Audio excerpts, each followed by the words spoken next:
یہ 1000 مہینوں سے افضل اور بہتر ہے۔ یہ رمضان المبارک کا مہینہ ببرکت مہینہ ہے۔ میرے دوستو، یہ زندگی میں آج آ چکا ہے رمضان المبارک کا مہینہ۔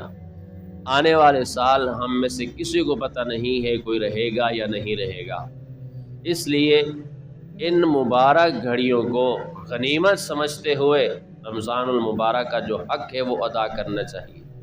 رمضان المبارک کے مہینے میں ہمیں عبادت کو بڑھا دینا چاہیے۔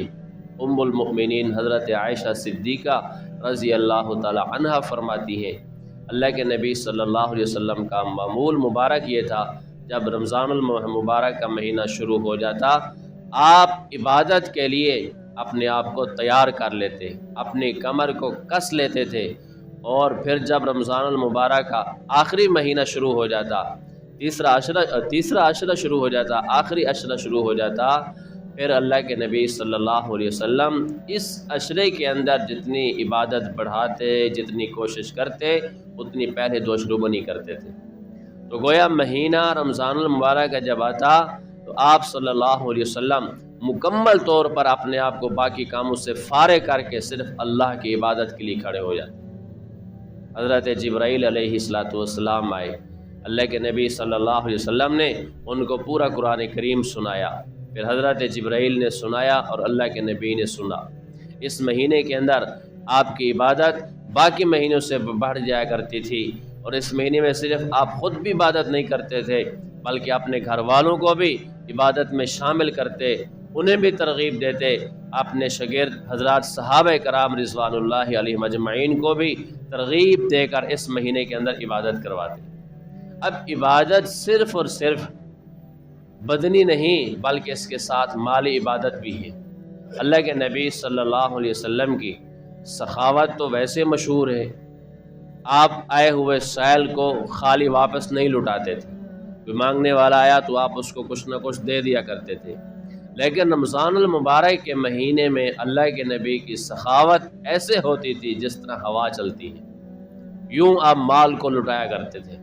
میرے دوستو، عبادت کی 2 قسمیں ہیں، ایک عبادت بدنی ہے جو جسم نے کرنی ہوتی ہے، نماز پڑھنے، روزہ رکھنا، تلاوت کرنا، ذکر و اذکار کرنا، توبہ استغفار کرنا، یہ عبادت بدن کی ہے، اور ایک عبادت مالیہ ہے۔ مالی عبادت کون سی ہے؟ زکوٰۃ فرض ہو گئی تو وہ ادا کریں، آپ کے اوپر صدقۃ الفطر واجب ہے تو وہ ادا کریں، فطرانہ ادا کریں، کھیتی باڑی کرتے ہیں تو عشر نکالیں، اس کے علاوہ غریب کی مدد کر لیں، فقراء مساکین کی، یہ عبادت مالیہ ہے۔ رمضان المبارک میں جس طرح بدنی عبادت ادا کریں، ایک نفل ادا کریں تو اللہ اس کا ایک فرض کے برابر ثواب عطا فرماتے ہیں، ایک فرض عبادت ادا کریں تو اللہ تعالیٰ اس کا 70 فرائض کے برابر ثواب عطا فرماتے ہیں۔ یہی چیز مالی عبادت کے ساتھ بھی ہے۔ آپ اللہ کے راستے میں 1 روپیہ خرچ کریں، نفلی صدقہ ادا کریں گے تو اللہ اس کا ثواب بڑھا دیں گے، آپ زکوٰۃ ادا کریں گے اللہ اس کا ثواب بڑھا دیں گے۔ بعض دفعہ 1 روپیہ خرچ کرنے پر اللہ پاک 7 روپے کے برابر ثواب عطا فرماتے ہیں، 7 گنا بڑھا کر اپنے بندے کے لیے ثواب دیتے ہیں۔ تو اس مہینے کے اندر ہمیں عبادت کو بڑھا دینا چاہیے، چاہے وہ مالی عبادت ہو چاہے بدنی عبادت ہو۔ اس مہینے کے ساتھ قرآن کریم کا عجیب ربط اور جوڑ اور تعلق ہے۔ اس مہینے میں اللہ رب العزت نے قرآن کریم کو نازل فرمایا ہے۔ اس سے پتہ یہ چلتا ہے کہ اس مہینے کے اندر قرآن کریم کو اہتمام کے ساتھ پڑھنا چاہیے۔ جو حافظ قرآن ہے وہ تراویح میں قرآن کریم سناتا ہے، وہ صرف سناتا نہیں بلکہ سنانے کے لیے جو رات کو پارہ پڑھنا ہوتا ہے اس پارے کو پہلے وہ یاد کرتا ہے، 1 مرتبہ 2 3 4 مرتبہ ایک پارے کو وہ پڑھ کر آتے ہیں۔ تو اس طرح جو حافظ قرآن ہوتا ہے اس کے رمضان میں 5 6 7 8 ختم ہو جاتے ہیں۔ تو عام حضرات کو بھی چاہیے کہ رمضان المبارک کا مہینہ برکت والا مہینہ ہے، اس میں رمضان المبارک کے اندر عبادت کے ساتھ ساتھ قرآن کریم کی تلاوت کا بھی اہتمام کرنا چاہیے۔ آپ جو غیر حافظ ہیں وہ ہر نماز کے بعد 5 نمازیں، ہر نماز کے بعد اگر 1 پاؤ بھی تلاوت کرتے رہیں تو ان کا یومیہ 1.25 پارہ ہو جائے گا۔ اگر آپ نماز کے بعد آدھا سپارہ پڑھیں گے تو آپ کے یومیہ 2.5 سپارے ہو جائیں گے۔ آدھا پارہ پڑھنا مشکل نہیں ہے، ہر نماز کے بعد آدھا پارہ پڑھیں، پھر اپنے کاموں کے اندر مصروف ہو جائیں۔